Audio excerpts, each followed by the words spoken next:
التسويق الناجح مش مجرد إعلان حلو بتشوفه بعينك على الموبايل. التسويق الحقيقي هو اللي بيعرف يسجل جوه عقلك الباطن.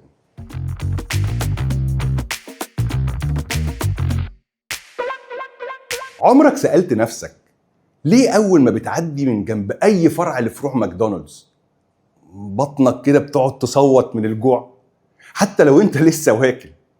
الموضوع ده مش صدفة، ده علم اسمه التسويق الحسي ومحسوب بالملي. ماكدونالدز بتلعب على الحواس الخمسة: ريحة البطاطس المميزة ليهم، فلاتر تكييف مخصوص بتطردها بره الفرع علشان يشمها كل اللي معدي، شكل اللوجو، الألوان النفسية اللي بتفتح الشهية، كل دي حاجات متصممة علشان تثير حواسك وتجبرك تدخل جوه الفرع. الدرس اللي بنطلع بيه: التسويق الصح مش بس صورة أو فيديو. البراند الذكي هو اللي بيخاطب كل حواس العميل وبيسيب جواه أثر يخليه يشتري.